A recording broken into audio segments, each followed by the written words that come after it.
let's go into language. It's interesting.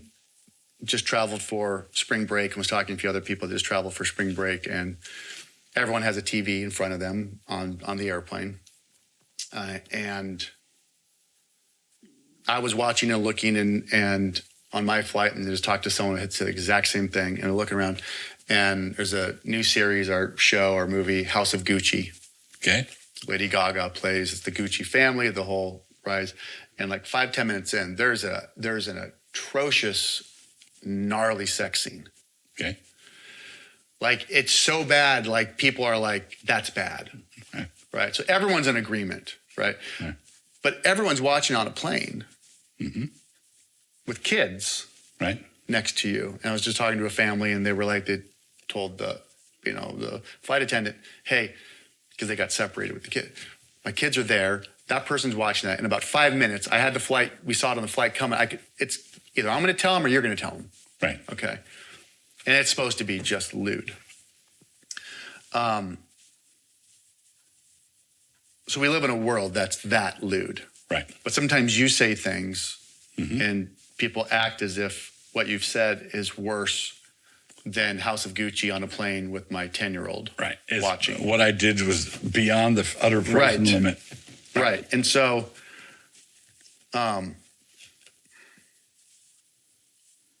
feminists, you've said about feminists, I think, you said, here we have two feminist women created by God to be the image and glory of man. And in high rebellion against that glory, one of them makes a symbolic idol out of purity rings in order to celebrate impurity.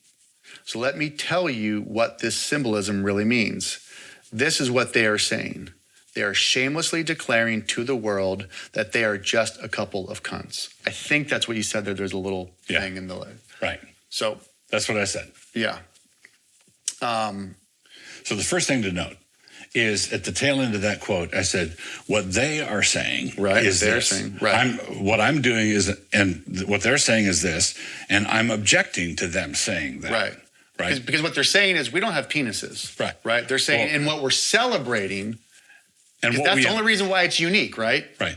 That's, but even that is problematic for them, because now there's a bumper sticker that not all women have vaginas, and so we don't know where we are anymore. That's true. Look what 30 years of sex ed has done to us. Right. We have no idea what anything is anymore. Right. But the two women involved were Gloria Steinem and Nadia Bolz-Weber, who's a Lutheran theologian lady.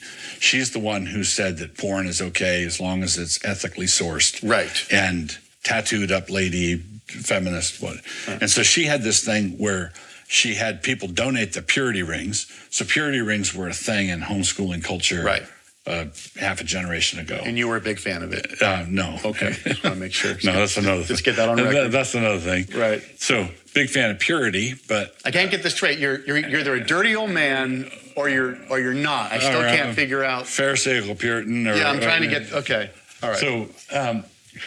So a bunch of people who were disillusioned with that kind of purity culture, rings, donated their purity rings, and Nadia Bolz-Weber had a little trophy made of female genitalia, made out of these purity rings. Got it. And so you've got this little trophy thing, an award, that basically reduces women to that. Right. Okay, this is what it's all about. Right. And then she presents that trophy as an award to Gloria Steinem. Got it. Okay. And what I said is, okay, everybody hit the pause button here. Right. Does anybody in the world realize what you just saw? Right. Does anybody recognize what's actually going on? Right. Okay. Right. So if you can get a million women, or however many there were, to all wear pink pussy hats in a march in Washington, D.C. Right. But if Wilson says pussy, you're a dirty bird. You're disgusting. You're disgusting because I have eyes in my head. And look, I would say to these people, these degraded people, I can see what you're doing.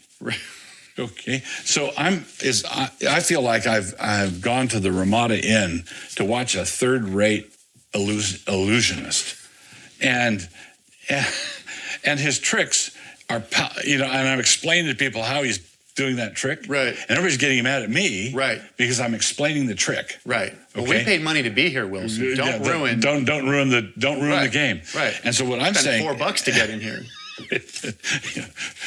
So this situation, I look at these women with the pussy hats, and I look at this bowling trophy thing and say, does anybody here have the slightest idea, right, of what you're doing amounts to, what you're reducing women to? Right.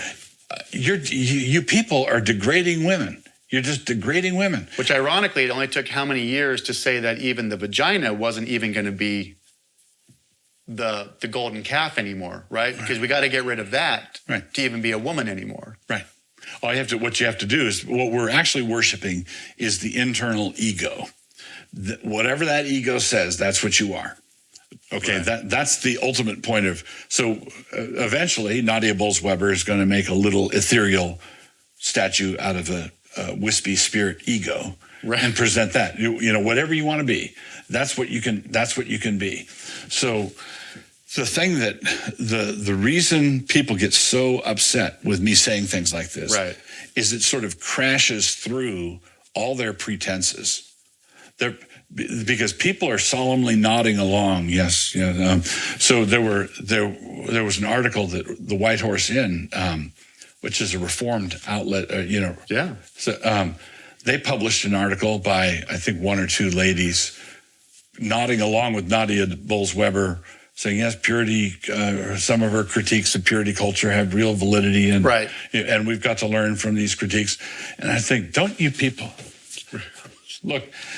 I was against the purity culture shtick. Right. Back before it was cool. I saw problems with it then. Right.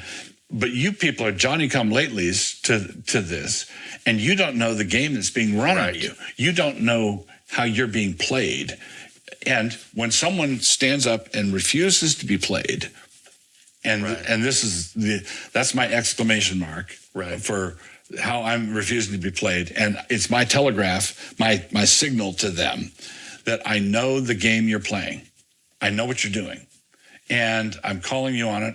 And I'm not upset at all with how indignant you're going to get. You can't talk that way. You can't behave that way. You can't, and then act all offended like you're the church lady. Right. Well, and that's the next one too. You said challenge the status quo. Believe in Jesus, find a cute girl and marry her, have babies. If you are prepared to really get out there, have white babies.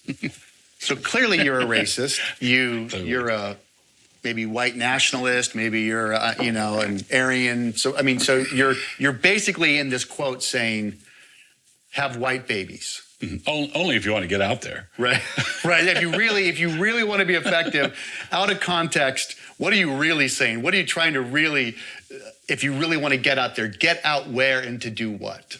Challenge the prevailing narrative. Okay. If you want that white people are bad. Everything white people is bad. Yeah, because is whiteness good? Okay. So I would say to the I think it's amazing. Yeah, personally. Right.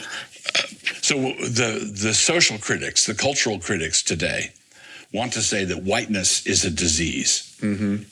Okay, and they would say white supremacy is everywhere. Whiteness is in everything. We've got to get rid of your whiteness. You've got to crawl because of your whiteness. You've got to, Is feel bad. Any of that true?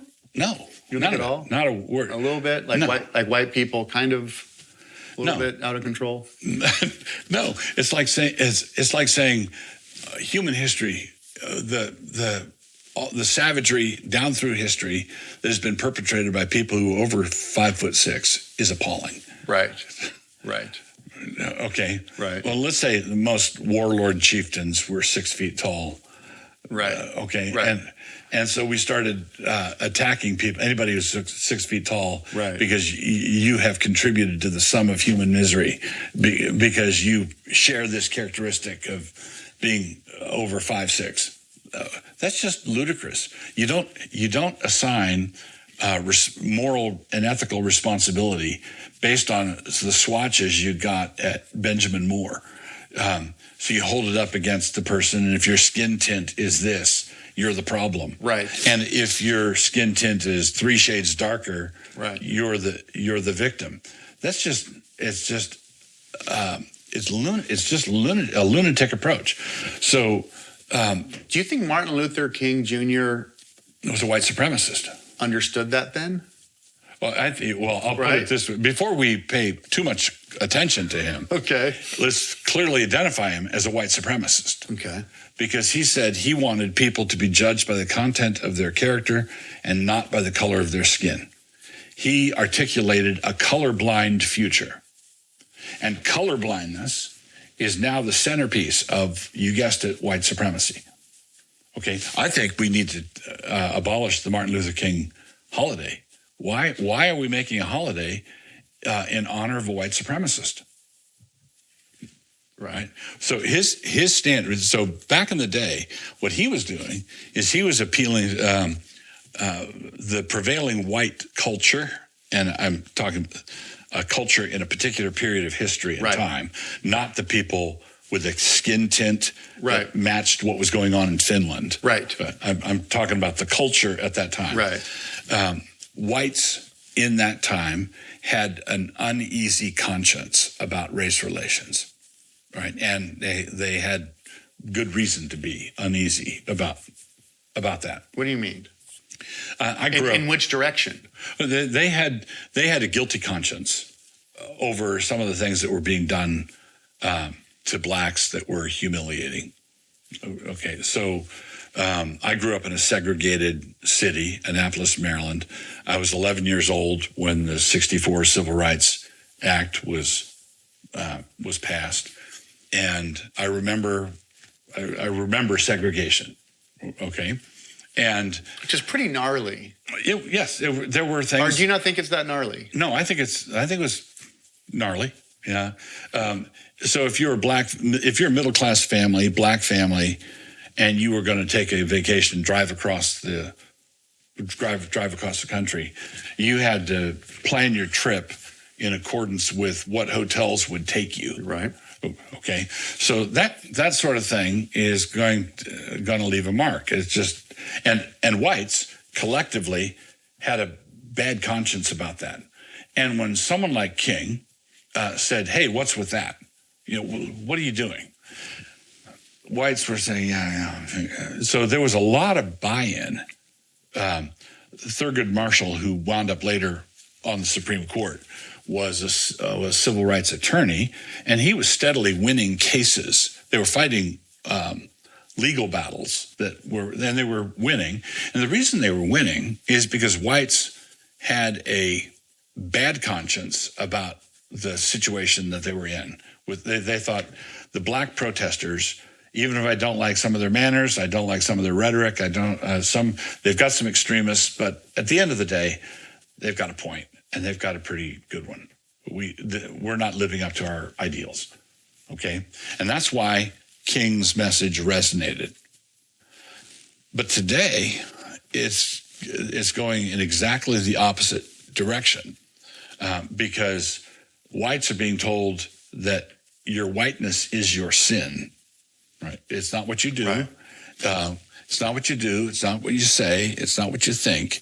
It's the color of your skin, which cannot be eradicated. Right. That it's always going to be what it is. Okay. And they are being abused for that. And they don't have a bad conscience about that, or at least most of them don't. Some of them if they were educated in Portland, might. Right. They grew up that way, but for a large number of white folks are putting up with that sort of thing and just seething. Right.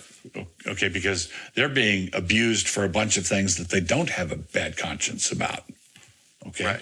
And so consequently, what we're doing is we're building, this is a toxic cauldron for cooking up racial animosity that is going to be pretty bad when it blows. Why do you think you've been labeled this guy that is sympathetic to slavery? Well, because I've written about it, and I've said a number of things about slavery. Would you say you are sympathetic to slavery? No. I would say that slavery as an institution is antithetical to the gospel, and one of the things the gospel will do when it's introduced into a culture is, and churches are planted, one of the things it will do is it will gradually, like leaven working through a loaf, eradicate slavery. It did. It did. Correct. And I think that's what always you early on talking to you about this subject. Again, I had never thought about early on in my music video career doing some rap videos, and you get sort of the Nation of Islam types. We'd be talking about stuff, and they would talk about how they used to rule the world, and they were the kings, and I remember thinking, well, if that's the case, then you guys were the ones enslaving the whole world. Mm-hmm. The whole world was enslaved. Right. That's the history of the world. Is the history of slavery. Is the history of slavery. There's no way to get around that. And when we get to America, and I don't think this is oversimplifying at all, the zit pops. Yes, that's exactly right. Right? And we look at the zit that is popped, and it's pussy, and it's bloody, and it's worth every bit of looking at it and going, this is an atrocity. This is just, right? Right. And it takes a while to clean up. Yeah. We're still cleaning it up. We're still cleaning it up. But this is a point that Thomas Sowell has made very effectively. Sowell says that the history of the human race is a history of slavery. Every civilization, right, throughout all of history, right, has just taken slavery for granted.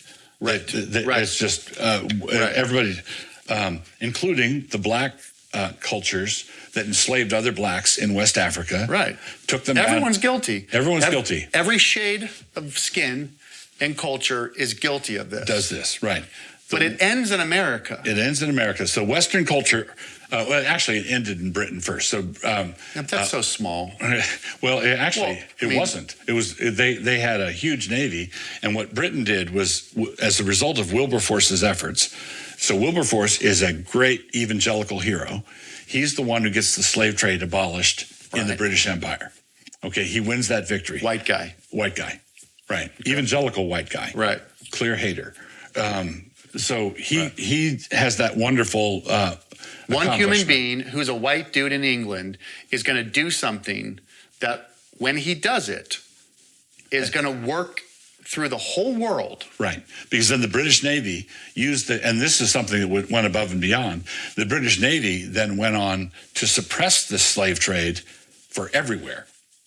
Okay. And then in America, So hold on. They did that, though. They ended slavery in England without a war. They ended it without a war. Is this why you get so a little uppity about the Civil War and you're not a big fan of it? Yes. So we killed 600,000 people. That's a low estimate. So some people say it's close. Okay.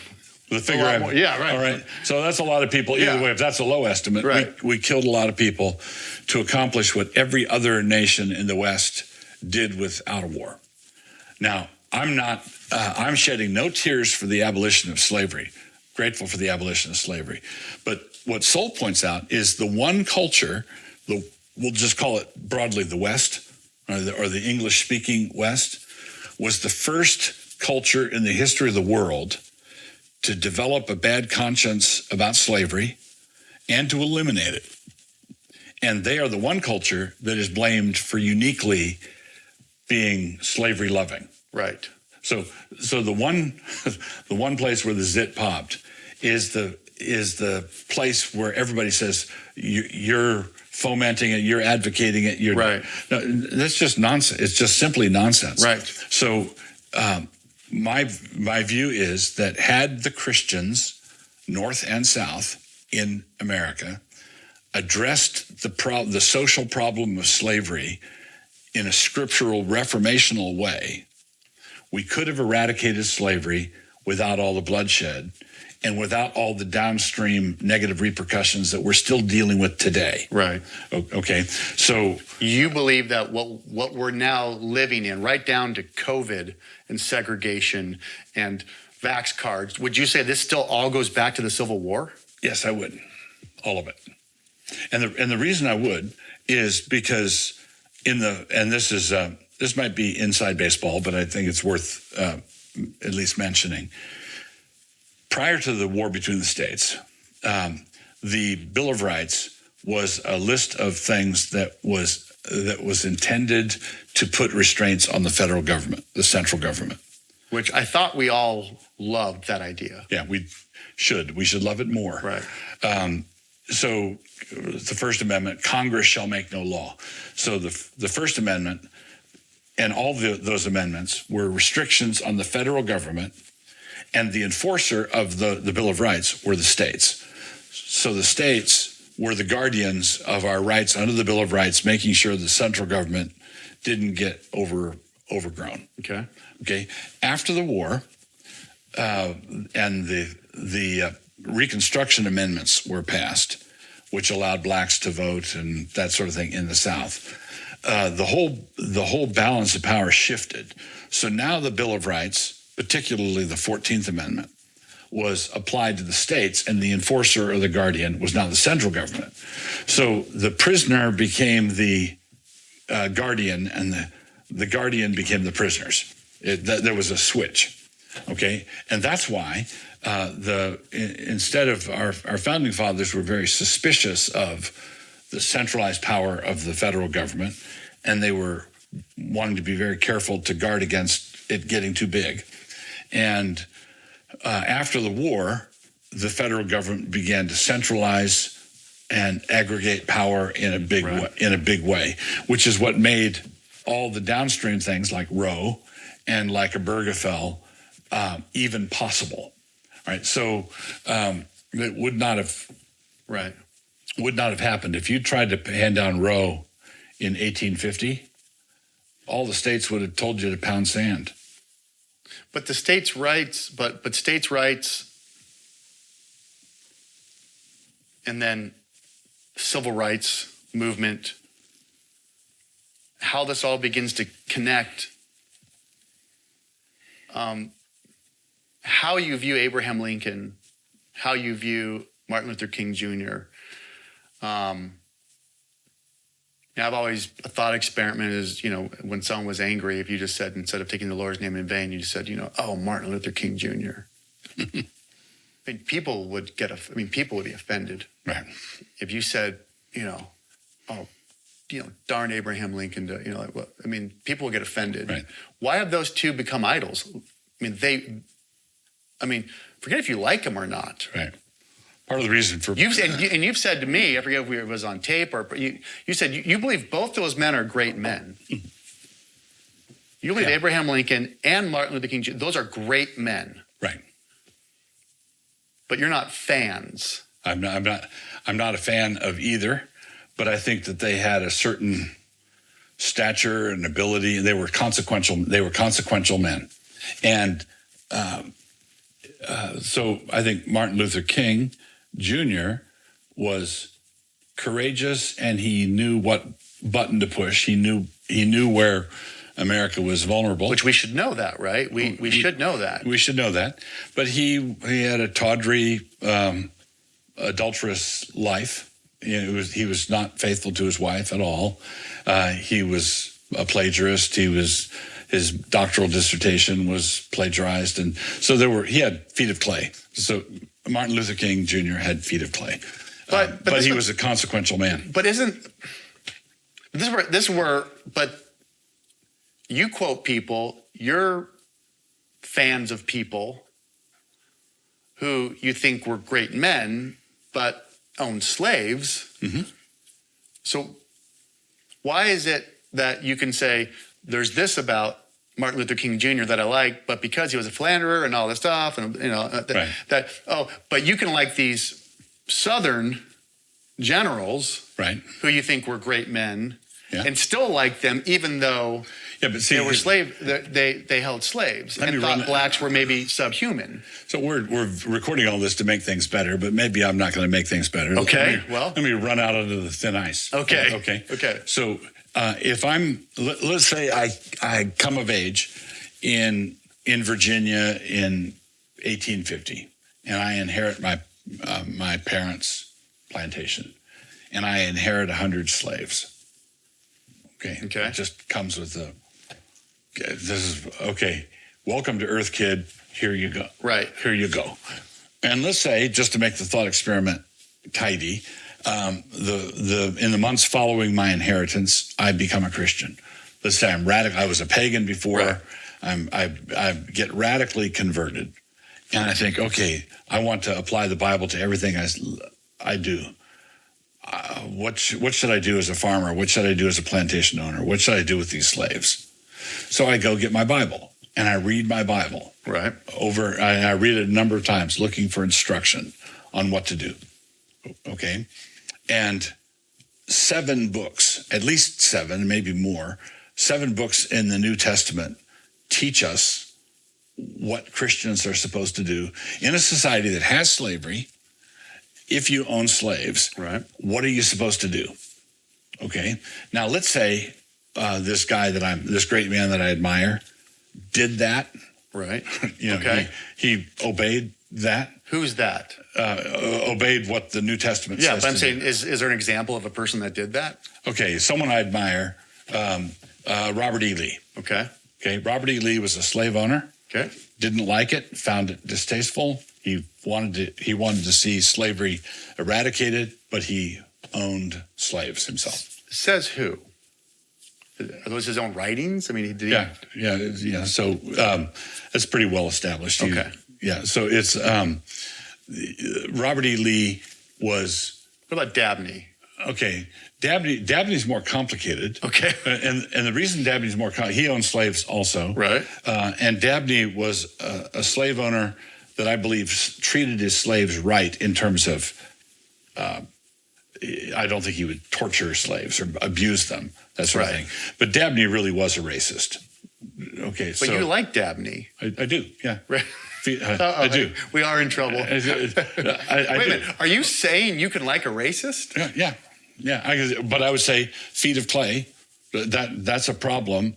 It's one of those things. The best of men are men at best, and there are people that I think were right on so many things. And if someone says, "But what about this problem here?" David slept with Bathsheba and had her husband put in a dangerous spot in the line. Do I like David? Yeah, I love David. David is wonderful. David is a man after God's own heart. Did David screw it up in that instance? Yeah, royally. He did an awful job there. So Dabney, I'm happy to be fiercely critical of Dabney's racism. I'm not going to say. Do you think it's a real racism? I think it's real racism. Yeah. Subhuman. These are not. No, actually not subhuman. And this is real interesting because there was a view at the time of polygenesis where some scientific types. Welcome to evolution, right? They were trying to argue that whites and blacks were different races. The Southerners, like Dabney and Thornwell, argued, no, we're all descended from Adam and Eve. So Dabney said, we're all human, we all bear the image of God. But he believed that they were objectively inferior, just in their very makeup, in their very being. I would say their culture was objectively inferior. And and I get it. This is where you get in trouble. However, the first video I ever found of you, when I was like, who's this guy everybody hates? And the clip was you, and I don't know if it still exists, but the clip on somewhere that I found was you saying, you were kind of talking about this, and you were talking about cultures being inferior, and you said, not too long ago, my ancestors were running around naked with blue all over their face. Right. So what you're saying is your own race, which I don't even know what that means anymore. I don't even know if we ever know what it means. I'd prefer to speak of tribes. Your own tribe that you're downstream from. Right. You believe running around naked with blue on their face were inferior to the Wilson clan today. Correct. Okay. And then centuries after the gospel came, so the gospel comes to these barbarians of Northern Europe, and just a few centuries later, they're building cathedrals. Right. Okay, now, so I believe that there's such a thing as a superior and inferior culture, but Paul says, what do you have that you did not receive as a gift? Right. And if you received it as a gift, why are you boasting as though you did not? So in my book, Black and Tan, which is the book about all of these issues, right, I argue that when the gospel permeates Africa, I think us, from our position today, which it's doing, give it 3 centuries. Yeah. When the gospel permeates Africa 3 centuries from now, I don't think we, from our current vantage point, would be able to describe the glories that will be in evidence there. But it's all grace. It's all gift. It's the gift of God. So it has nothing to do with the essential superiority of somebody's skin pigmentation or their DNA. It's all gospel. So the gospel affects different tribes differently as it goes in different places. So as the gospel permeates China, the results will be a different glory than you got when it permeated Europe and the West and Africa, the Latin world. The glories will be different, but they will all be glorious, and they will be harmonious. And do you think the picture of the gospel is what people would call intermarriage as far as of tribes? Well, I think that ought to be accepted and not resisted, but I don't think it ought to be mandated. Right. So there's a certain mentality of, and this is because I've grown up with plenty of people in quote unquote, however you want to call it, Asian culture. Right. And no one criticizes them. I mean, we're getting closer to criticizing Asian culture in this day and age, but like, you hear Asians talk about their culture. You hear Indians talk about their culture and the demands when it's expected. Right. And you're going to find an Asian wife. You're going to find an Asian husband. It's not a joke to say that Indian culture, you're going to be a doctor. And you talk about them stories of just to not go to school and be a doctor, my family. Mm-hmm. There's real things culturally in tribal, it's heavy. So there's an early piece. I've never met a white person, and I've been around tons of racists, I'm assuming. I'm a white person, right? I've never met somebody, and I hang out with some lowlifes. Okay. I have never, ever heard someone say, a white person better marry a white person. Right. I have been in every other culture, and it is expected. Right. You better make a real good case if you're not going to. So I'm not a genetic determinist at all in terms of superiority, inferiority. I believe that the gospel shapes people and tribes in such a way that wonderful things start to happen. So in an early essay by Thomas Sowell again, Pink and Brown People, he talks about the difference between blacks in America who come from the Bahamas and blacks in America who descended from slaves here. Right. Okay. And as far as your average cracker would be concerned, they wouldn't be able to tell the difference between someone whose ancestry was in the Bahamas and someone whose ancestry was here. But because the Bahamas contingent had intact families, a tight culture, and high expectations, their kids excelled. Right. It rose to the top positions of authority and influence and so forth. But if everything's driven by white racism, how do you account for that? So basically, I think that what preachers of the gospel need to do is tell white people, yellow people, black people, everyone, repent of your sins, stop drinking so much, sober up, get a job, find a woman, marry her, protect her and her kids. And what's going to happen is the very first thing that's going to happen is a middle class is going to develop. We sit in the back at church. I don't know why, but we do.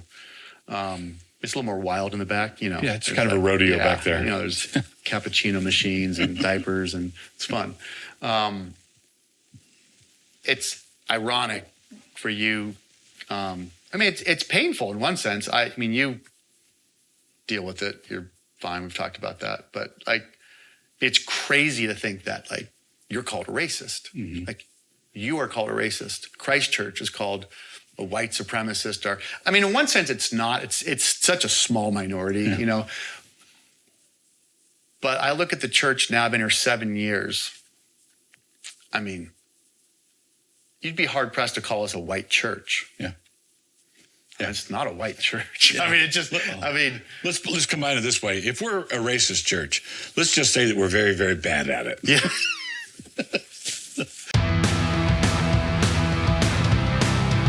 This is Darren Doane, and thank you for listening to All My Friends Are Heretics.